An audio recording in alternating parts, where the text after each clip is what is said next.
Bienvenue dans le 4e épisode de Trait d'Union, dédié à la mission Conciliation. À l'issue de la Commission des droits et de l'autonomie des personnes handicapées, si les personnes ne sont pas d'accord avec les décisions prises, elles ont la possibilité de formuler un recours auprès de la MDPH. La première voie de recours à privilégier est la conciliation. Il s'agit de veiller à l'adéquation des décisions prises aux besoins des personnes par un contact privilégié réalisé par une personne indépendante de la MDPH. En 2024, 845 conciliations ont été réalisées dans le Pas-de-Calais. Vous aviez déposé un dossier concernant la situation de votre fille, Léna, en août dernier, et vous avez souhaité faire une demande de conciliation à la MDPH. Pourquoi ? Alors parce que en fait Léna percevait donc l'allocation jeune handicapée et puis que d'un coup elle ne la percevait plus. Donc moi j'avais pas eu cette information, j'ai su juste que elle la touchait plus et je savais pas pour quelle raison. Donc je me suis dit on va faire une conciliation afin de savoir pourquoi elle la perçoit plus. Et si il faut remettre en marche cette allocation. Donc Annie, un bénévole à la MDPH, a été en charge du traitement de la conciliation. Du coup, comment s'est passée cette conciliation ? Personnellement, j'ai le nom, le numéro de dossier. Et donc, j'étudie les pièces du dossier qui sont en ma possession. J'ai demandé à la famille si ils étaient d'accord pour que je puisse accéder aux éléments médicaux. Ils font une réponse par écrit pour que je puisse accéder aux éléments médicaux si besoin pour compléter la vision complète du dossier. Ensuite, j'appelle la famille, je contacte par mail ou par téléphone. Mais à chaque fois toujours par téléphone, que ce soit en début ou en second plan. Et donc du coup ma mission c'est d'expliquer à la famille pourquoi il y a un refus, pourquoi la raison de la conciliation en fait. Et là pour le coup c'était le non-renouvellement de l'AEH. Oui, ça a été très bien expliqué.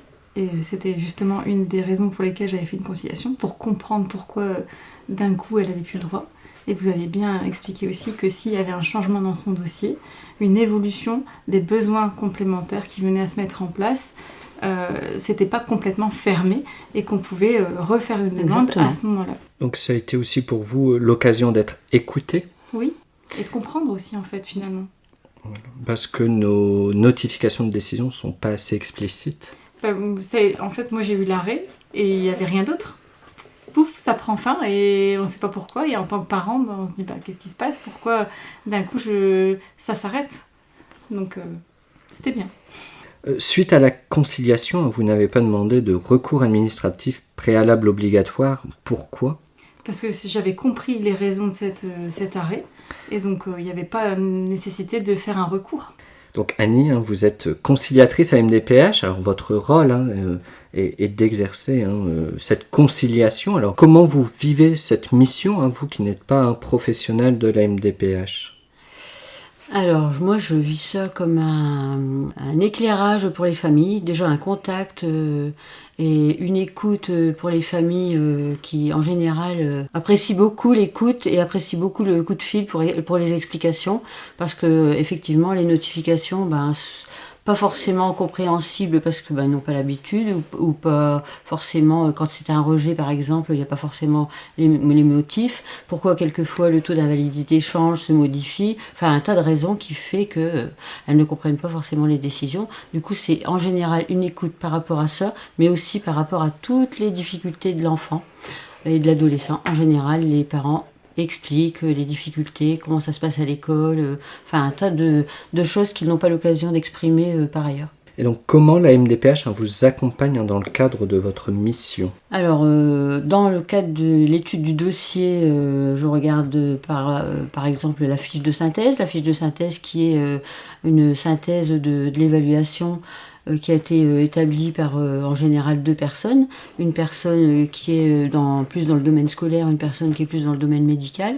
Et elles ont mis des notes, et quelquefois, même avec les notes, si je veux expliquer correctement aux parents, je n'ai pas forcément tous les éléments pour donner de bonnes explications aux parents, ce qui fait que soit je les contacte en général par mail ou par téléphone. Et pour ça, c'est vraiment très intéressant et très complémentaire pour pouvoir remplir correctement ma mission. Jennifer, alors perceviez l'AEH suite à un précédent dépôt de dossier. Lors du renouvellement, voilà, vous n'avez plus le droit à l'AEH. Alors, j'imagine des besoins qui sont pourtant similaires. Du coup, cette incompréhension, elle mériterait d'être mieux accompagnée, mieux expliquée en amont de cette conciliation, ou une conciliation est plus pertinente? Alors, la conciliation, elle m'a permis d'avoir quelqu'un, d'être entendu et de comprendre.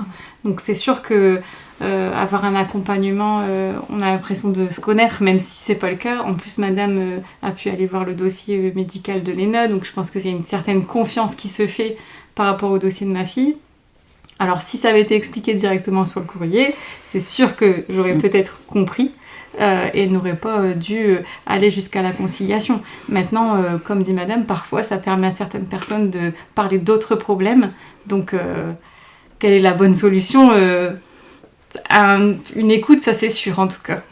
Annie, pour vous, la conciliation, c'est aussi l'occasion d'orienter les familles vers d'autres dispositifs qui ne relèvent pas forcément de la CDAPH? Oui, j'essaye moi d'éclairer les parents qui quelquefois ont plein de questions et connaissent pas forcément tout ce qui existe qui peut aider leur enfant. Et donc j'essaye quelquefois de faire des recherches par moi-même ou de demander à d'autres personnes à la MDPH, et puis je leur envoie soit un document, soit une plaquette, soit effectivement j'essaie de les aider au mieux. Les conciliateurs sont des bénévoles à la MDPH, donc ce ne sont pas des professionnels de nos équipes, on les encadre, mais voilà, ce sont bien des missions bénévoles.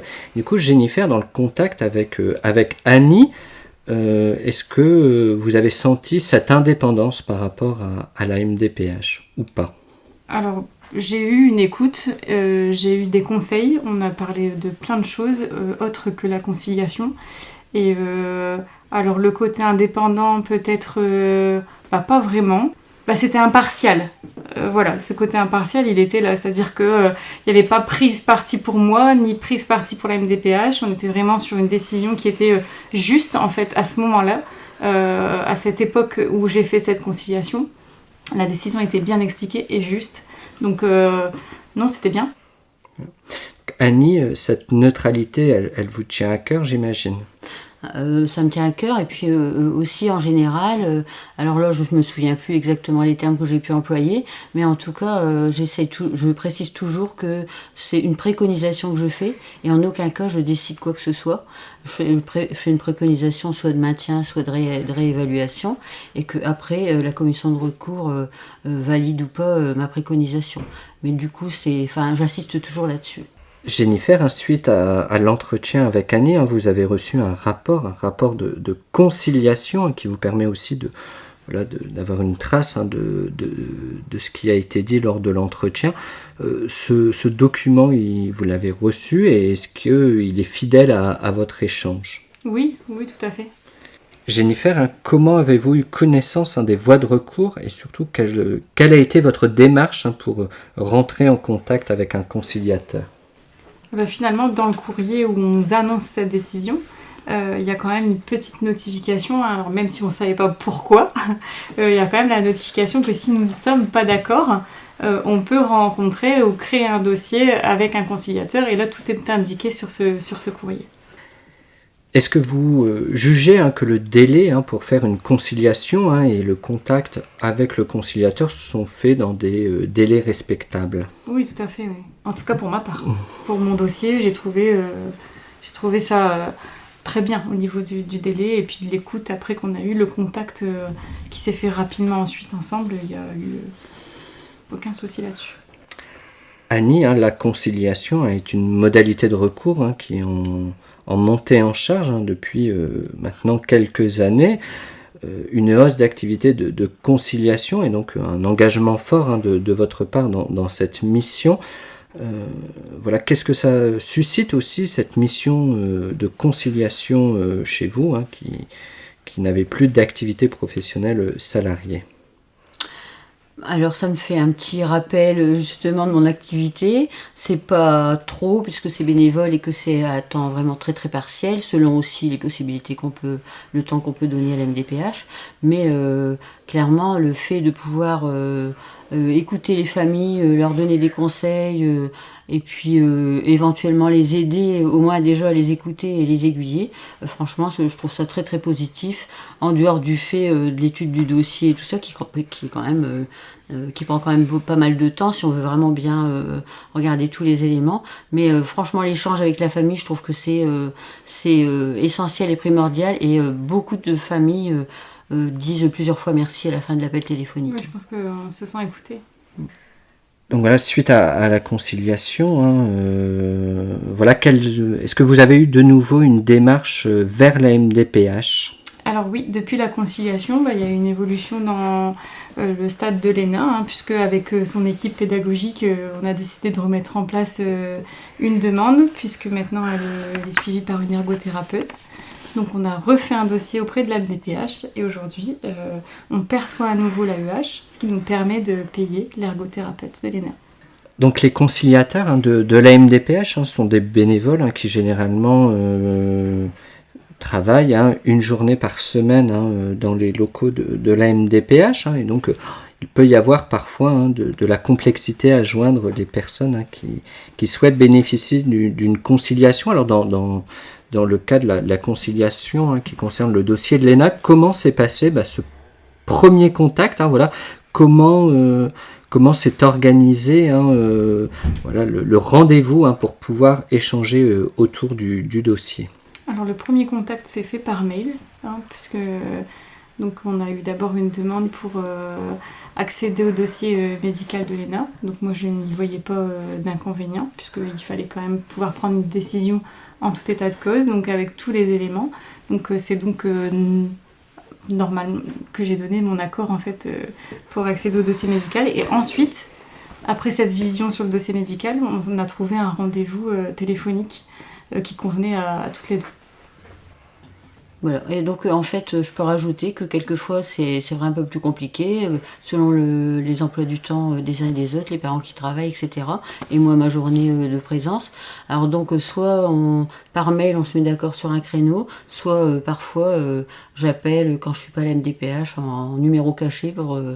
c'est pas un secret, mais en numéro caché, j'essaye de trouver une solution quelquefois dans la semaine pour pouvoir avoir les personnes, parce que sinon, sur une journée, quelquefois, c'est un peu difficile de les avoir, mais en général, on arrive toujours à se contacter. Donc la conciliation, c'est un bel exemple du lien entre la MDPH et ses usagers, une possibilité de pouvoir échanger avec des personnes autour d'un dossier individuel. La conciliation peut être une étape dans le parcours administratif des personnes en situation de handicap. Alors, cette conciliation, elle est bien aussi la conséquence d'une décision prise par la CDAPH à travers l'étude d'un dossier de demande qui nous arrive. Un dossier de demande constitué de plusieurs pièces et qui permet d'avoir une vision globale de la situation des personnes. Dans le cadre des enfants, un point important, c'est notamment le GEVASCO, le guide d'évaluation des besoins liés à la scolarité des enfants. Et donc du coup, si vous pourriez nous en dire quelques mots sur l'importance de ce document dans l'évaluation des dossiers de demande, mais aussi pour la conciliation et l'ajustement des parcours des enfants. Alors par rapport à ce qui est noté dans le GEVASCO, on relève, pour ma part j'essaye de voir et en général auparavant les évaluateurs ont noté aussi, ce sont les besoins des enfants dans le cadre de leur scolarité, mais aussi toutes les difficultés. Et donc il y a justement cette évaluation qui est indispensable, et donc le regard posée sur les difficultés et les besoins de l'enfant par l'éducation nationale est vraiment indispensable pour répondre à ces besoins par le biais de la MDPH. Alors pour finir, hein, une question pour vous. Un mot pour définir la MDPH. Un accompagnement, on va dire, pour répondre aux besoins des jeunes, alors par un biais qui est parfois un biais dossier qui est parfois un peu insuffisant et qui du coup grâce au contact humain, soit par les conciliateurs ou d'autres personnes, on peut parler aussi des équipes pluridisciplinaires, mais par un tas de contacts humains fait que ça devient de plus en plus humanisé et il y a des réponses pour les familles. Puis ça permet à nos enfants, donc je parle en général, mais je vais parler pour ma fille aussi, d'être scolarisée, d'être entendue, d'être écoutée, de pouvoir grandir, évoluer. Donc ça c'est tout ce que souhaite un parent pour ses enfants, je pense. Donc on va dire juste merci du coup. Cette année, la MDPH fête ses 20 ans, 20 ans d'existence pour notre institution. Si vous aviez un vœu à formuler pour la MDPH, quel serait-il ? Alors pour ma part, je pense que dans l'avenir, dans l'idéal, ce serait qu'il y ait moins de dossiers, c'est-à-dire moins de besoins. Malheureusement, je ne suis pas sûre que ce soit... c'est peut-être un peu idéologique, mais en tout cas, selon les besoins, qu'on puisse répondre quand même aux parents, aux familles, au moins en les écoutant et en les orientant et en les guidant. Oui, parce que je pense que c'est ça aussi aujourd'hui, c'est qu'on a de plus en plus, je ne sais pas de votre côté, mais moi le regard que je vais avoir, c'est je pense qu'il y a de plus en plus d'enfants qui ont besoin d'accompagnement. Donc répondre à tous les enfants, ça doit être compliqué pour vous. Mais du coup, nous, en tant que parents, on se sent abandonnés. Et de ce fait, la démarche, elle est là, elle est difficile pour vous, mais elle est difficile pour les parents qui veulent que faire grandir leurs enfants dans un cadre qui leur convient. Et c'est là la difficulté aujourd'hui. Donc que tous les enfants puissent être accompagnés, ça serait parfait. En tout cas, merci beaucoup pour vos témoignages pour cet épisode de Trait d'Union. Et merci à toutes et à tous de nous avoir suivis.